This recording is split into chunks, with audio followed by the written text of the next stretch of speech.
Hey y'all, happy Tuesday. Happy Spoken Word Tuesday. I hope you guys days come along fine. You guys know on Tuesdays, I like to bring the word, right? And today I will be reading from Psalms 1 of the Bible. Although I've been reading the Apocrypha, sometimes I like to throw the Bible in there because it's very important. You know, there's a whole lot of more scriptures in that Bible, but I do want to get through the Apocrypha for you guys too, right? I read the short from Psalms 1, verse 1, when it said, "Blessed is the man that walk not in the counsel of the ungodly, nor standeth in the way of sinners, nor sitteth in the seat of the scornful," right? So, I mean, that's said right there in black and white, right? You know, blessed is the man who leadeth in righteousness, and blessed is not the man who leadeth in ungodliness, right? So, you guys, we must be careful, on who we allow, to be around us in our presence, right? Because again, what they say, birds of a feather flock together. And you be amazed how you just start doing what that person doing because you're in their vicinity, right? You with them all the time. So what they doing, start attracting you and you start adapting to their ways, and then you start leading ungodliness as well, right? Then you find yourself standing in the way of sinners and sitting in the seat of the scornful. All right. So again, blessed is the man that walk not in the counsel of the ungodly, nor standing in the way of sinners, nor sitting in the seat of the scornful, right?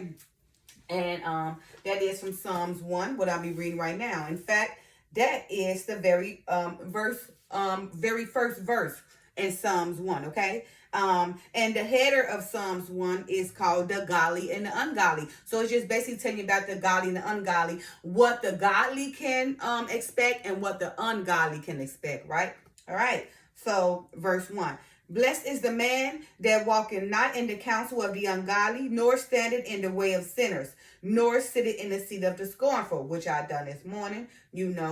So we know that if you will be blessed if you lead in righteousness, but we know that you're not blessed, right? If you walk it, in the seat of the scornful, right? You're not blessed if you don't walk or lead in righteousness, right? And we know you're not blessed, right, if you stand in the way of sinners, okay? All right.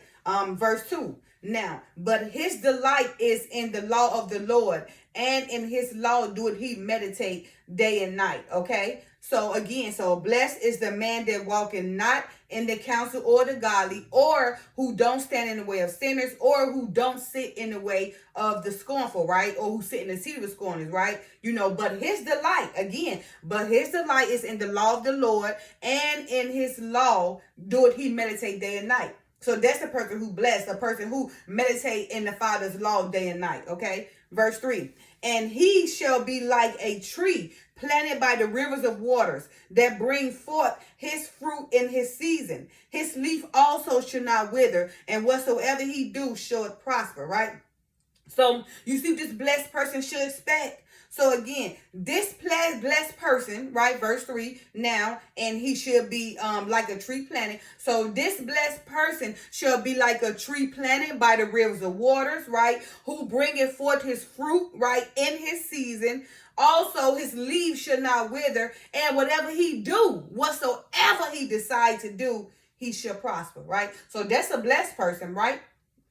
All right, verse 4. Now, here we go. The ungodly. The ungodly are not so, but are like the shaft which the wind drafts away. That's an unstable person, ungodly person, right? Who lead in ungodliness. He's like a shaft, right? Just wither away, right? The wind just drag them here and forth because they can't be stable, right? All right, verse 5. Therefore, the ungodly shall not stand in the judgment, nor sinners in the congregation of the righteousness, right? So, yeah. So the righteous people know not to stand in the congregation of sinners, right? So, and I don't want people to get mixed up that because you see a person who's studying God might go around a group of people, who's just living their regular life, right? Just living their life, probably not into the Bible and not into church. However, they not just around there, just being scornful or being sinful. So, people get it mixed up when they see a person who's studying God may be around these certain people, right? But the Father says in your heart, so it's not for you to judge. So just because I go around this person who don't study the Bible like I do, or who may not have a great relationship with the Father, don't give me the right to judge them, right? But if they decide to do some devious and scornful things, then I will leave, right? I gotta observe my time, the time I'm around them, because the Father say always spend more time with wise people who can give you wise counsel, right? But it's not for me to judge, right? So I might go around to people, okay, I've known them, and what they do, right? But I'm not gonna judge them, right? I might be around them for a time, right? But if I see that they're trying to do all this sinful, scornful things, then it's time for me to leave. Okay, so that's all the Father saying. Don't judge people just because you may see somebody around this person, that person, and they may not be on the same everything, but that person is not judging that person. But they may be around there trying to help them, trying to teach them, or just showing us some comfort, showing us some compassion, being around them, right? Not judging them, right? And they also know that person is not the kind of person that is very scornful or just super sinful. Maybe that person is lost in everything, right? So therefore, I don't want people to get it mixed up when a person go around other people who's not practicing the same exact thing they're practicing. That's judgment. Just know the difference. Know the difference if they leading ungodliness, or being scornful. Then to get away from them, because that's standing in the way of sinners and sitting in the seat of the scornful. Okay. All right, verse 5 again. Therefore, the ungodly shall not stand in the judgment, nor sinners in the congregation of righteousness, right? So again, those who not blessed and those who not meditating in the Father's law day and night, right? They are considered, people. Well, I'm not gonna say just not meditating, so I'm gonna say those who are ungodly, right? Because it may take time to meditate day and night, but those who are ungodly, right, and who are leading in unrighteousness, right, who are known to be true sinners, will not sit in the congregations of the righteous, right? And verse 6, the final verse of Psalms 1: For the Lord knoweth the way of the righteous, but the way of the ungodly shall perish, right? So he know people who's doing this work. He know us. So he allow us to go through life and teach and be okay and protect us. No weapon formed against us shall prosper, right? Keep us away from our enemies, making sure, he do things in a timely way so we can shine right in our enemy's face, right? What it say with David, until he make his enemy's footstool. So again, verse 6, for the Lord knoweth the way of the righteous, but the way of the ungodly shall perish. Those who lead in ungodliness, standing in the seat of the scorners, standing in the way of the sinners, right? They shall perish. Because it say this, for the Lord knoweth the way of the righteous, but the way of the ungodly shall perish, right? So again, blessed is the man who walk not in the counsel of the ungodly, nor standing in the way of the sinners, nor sitting in the seat of the scornful. But blessed is he who delight in the law of the Lord, and the law do he meditate day and night. Okay, those who are blessed.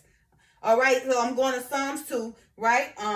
Because these Psalms kind of small. So Psalms 2, this one's called the Kingdom of Christ, right? And that's the header, the Kingdom of Christ. And verse 1, still talking about, the people and their ways, okay? Why do the heathen rage and the people imagine a vain thing, right? So the heathen, someone who's not of Israel, someone who's contrary to the false laws and commandments, right? A people who always think in vain, live in ways that's vain, that's lying to themselves, Verse 2, the kings of the earth set themselves, and the rulers take counsel together against the Lord and against his anointing, saying, let us break their bands asunder and cast their cords away from us, right? So he's just saying, the kings of the earth set themselves against Israel, the oppressors, right? They all come together. All the nations take counsel together against the Father, or against the Father's people, right?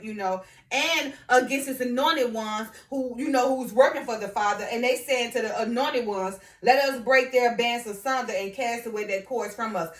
They make like, we in yoke into their bondage, when of course they really took them out the slave trade and brought them over here and made us yoke to their bondage, right? And because of how Israel is so powerful and how they multiply, they become scared and say, let us break their bands asunder and cast their cords away from us, trying to break the yoke now.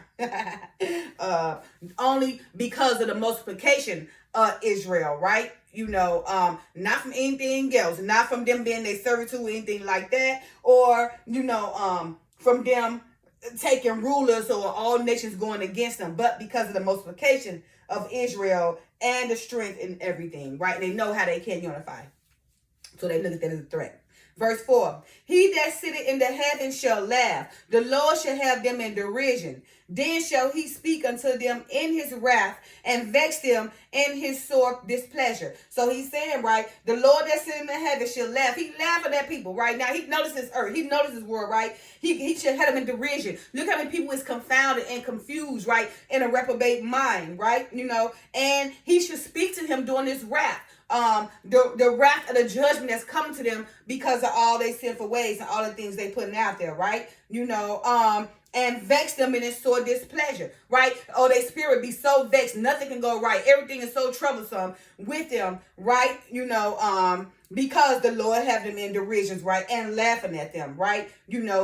Speaking his wrath upon them because they will not bow down and get the Father glory, but they rather to get themselves the glory and live in vain ways and have these vain imaginations, live for themselves, being selfish in everything. So therefore he laughs at them, keep them in derision. He speaks to them when his wrath comes, and he vexes their spirit with his sore displeasure, because the Father can do that because he's a marvelous and terrible God, right? But he's a fair God who gives us great mercy and give us grace so we can get ourselves together, right? And not lead in ungodliness, but lead in righteousness, right? Verse 6. Yet have I set my king upon my holy hill of Zion. Yes, he have set his king, the Messiah, all praise to the Most High, set his king, upon his holy hill of Zion. Okay. Verse 7. I will declare the decree. The Lord has said unto me, thou art my son. This day have I begotten thee.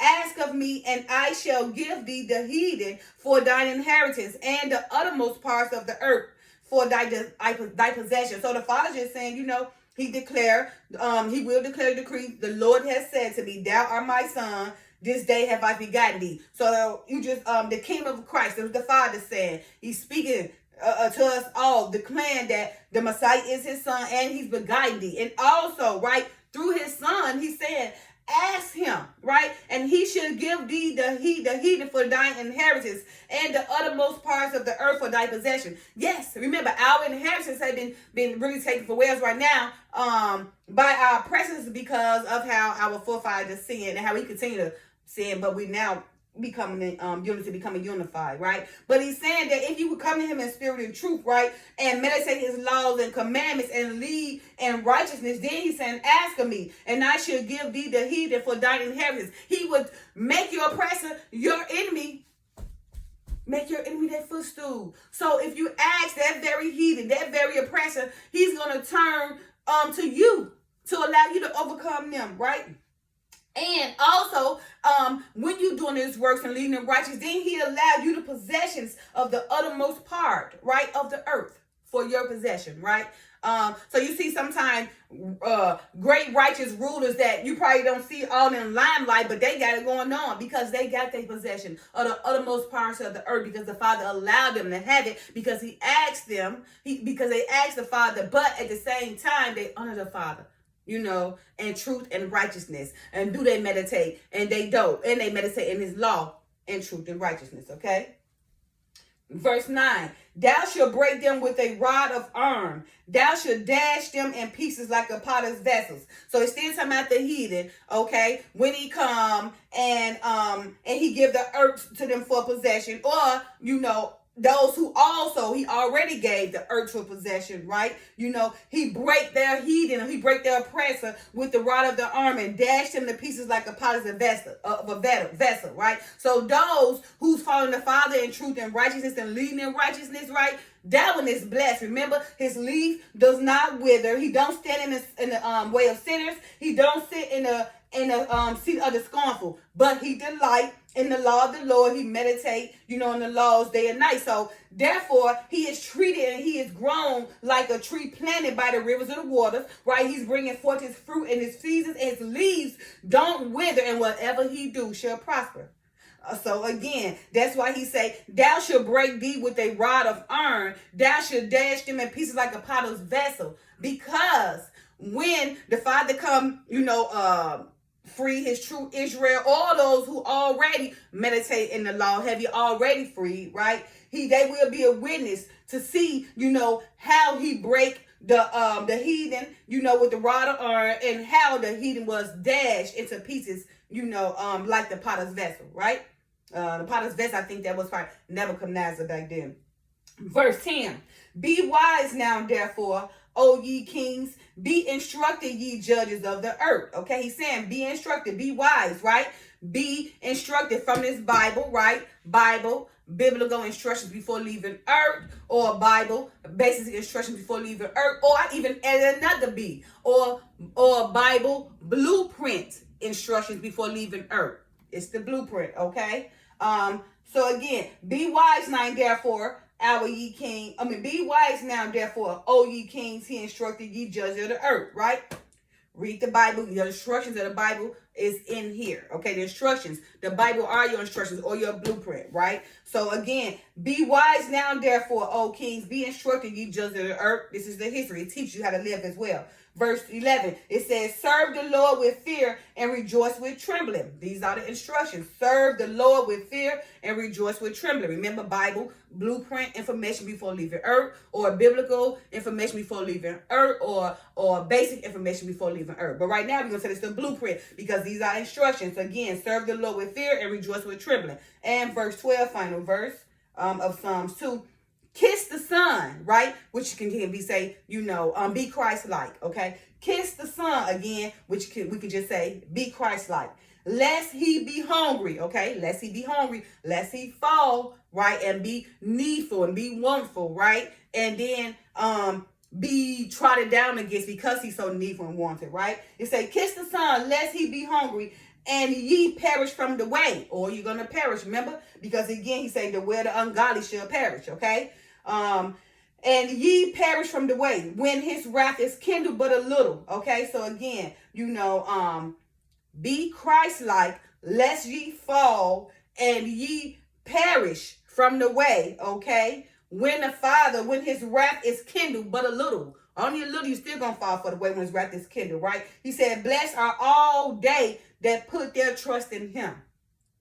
So again, final verse 12. Kiss the Son, lest he be angry, and ye perish from the way, when his wrath is kindled but a little. Blessed are all they that put their trust in him. So you see, blessed is the man that walketh not in the counsel of the godly, nor sitteth in the way of sinners, nor sitteth in the seat of the scornful. But blessed are all they that put their trust in him, right? Because his delight is in the law of the Lord, and he do it meditate by day and night. Okay? All right, you guys. So I hope I brought some clarification, right? For the godly and the ungodly and the kingdom of Christ. What the blessed should expect and what the unblessed should expect, right? Or what the godly should expect and what the ungodly should expect, right? The godly, shall prosper in abundance, and the ungodly shall perish in due time. And even though you may feel like, they talking all that. They be talking all that. I'm doing good. I'm doing this. Yeah, but what goes up must come down, especially if you can get it in a righteous way, right? Remember, everything's changed. Everything changed. Nothing remains the same. There's a constant change, right? There's a revolving door. So everything right now, life can be so beautiful in a nip of a second that something happened and it just turned your whole life around. So don't get caught up or stuck, and in a certain life, because everything changed. The only thing you should be stuck in every day is meditating the laws of the Father day and night, right? So you can't become ungodly and perish. All right. And again, blessed is the man that walketh not in the counsel of the ungodly, nor standeth in the way of sinners, nor sitteth in the seat of the scornful, right? But blessed is he who delight in the Lord and who meditate in his laws day and night. That person will not perish, but be blessed, and everything he do or touch shall prosper. All right, you guys. Happy Tuesday. Happy Spoken Word Tuesday. Love y'all. Peace.